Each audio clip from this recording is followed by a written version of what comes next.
Bill and Sam were two chaps down on their luck. They weren't bad sorts, really. Just a tad short of funds, you see.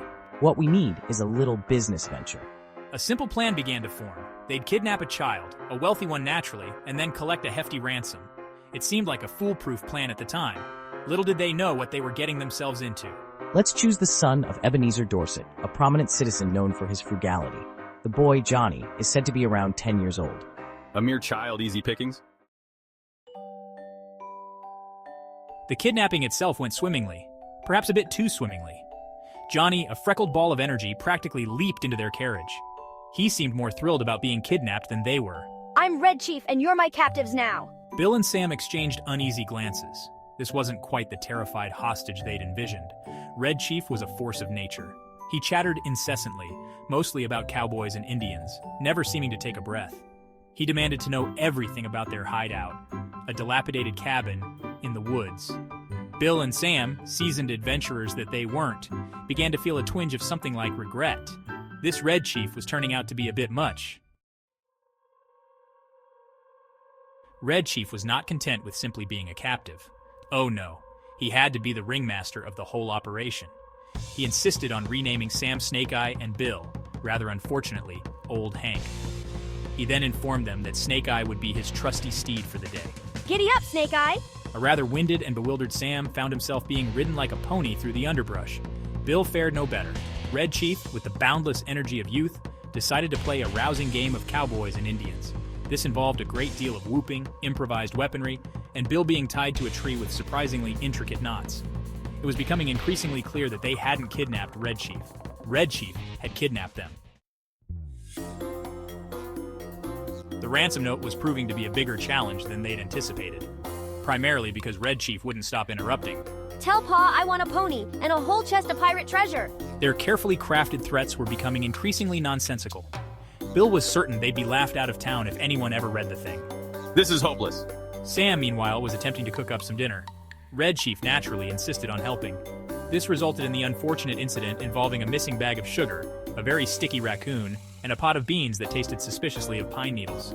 By nightfall, both Bill and Sam were exhausted, starving, and starting to think that maybe kidnapping wasn't such a lucrative business venture after all.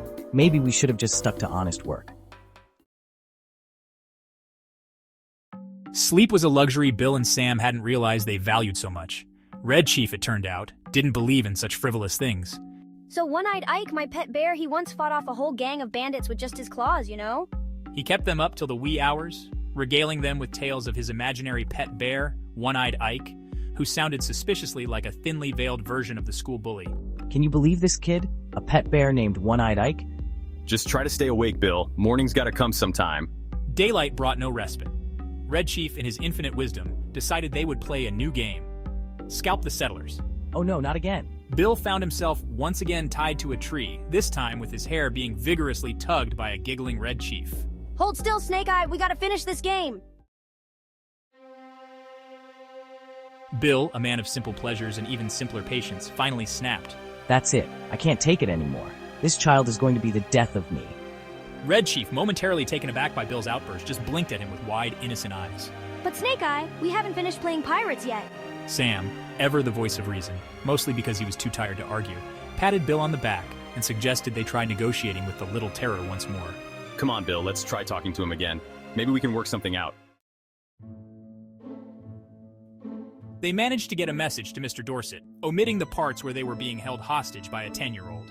They demanded a modest sum for Red Chief's safe return. The reply came sooner than expected. Bring him back tonight and I'll give you $15. $15? The nerve of the man. He's trying to lowball us. $15? We've been through utter torment for days and he offers us a pittance. But there was a problem, a rather significant one. They were desperate to be rid of Red Chief. Even $15 seemed like a small price to pay for their sanity. Bill, maybe we should just take the offer. We need to get out of this nightmare.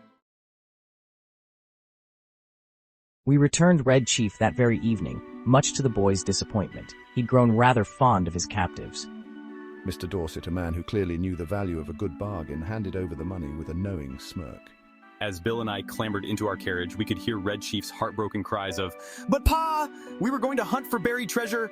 They whipped the horses into a frenzy, eager to put as much distance possible between themselves and the tiny terror that was Red Chief. As they disappeared into the night, they could have sworn they heard Mr. Dorset chuckle. The tables, it seemed, had been turned. The humor in Red Chief's kidnapping lies in the utter subversion of expectations. Bill and Sam, hardened criminals, or so they thought, are completely outmaneuvered by a child. They set out to relieve a wealthy man of his fortune, only to end up paying for the privilege of returning his son. Every attempt they make to assert their dominance backfires spectacularly. The ransom note turns into a wish list. The threats devolve into pleas for cooperation. Their carefully crafted plan collapses under the weight of Red Chief's unbridled chaos. It's this constant reversal of roles that makes the story so side-splittingly funny. The irony, of course, is the central theme of the entire story. Bill and Sam, the would-be predators, become the unwitting prey. They are at the mercy of Red Chief's whims, forced to endure his endless games, nonsensical stories, and rather questionable cooking. They are outsmarted, outplayed, and ultimately utterly defeated by a 10-year-old. The irony is further amplified by Mr. Dorset's reaction. He's not the distraught, helpless father they expected. Instead, he's amused by their plight, even capitalizing on it by negotiating a lower ransom. It's a complete role reversal. The kidnappers reduced to desperate, broke, and thoroughly outsmarted victims. One could argue that Red Chief is the true victor in this hilarious tale. He gets a thrilling adventure, albeit a short one. He turns his captors into his playmates, bends them to his will, and even manages to extort some extra spending money from his own father. He's the embodiment of youthful chaos, disrupting the best-laid plans of adults and emerging from the experience none the worse for wear. In the end, Red Chief returns home, undoubtedly with a slew of tall tales to tell. As for Bill and Sam, well, they learned a valuable lesson that day. Never underestimate the chaotic power of a bored 10-year-old.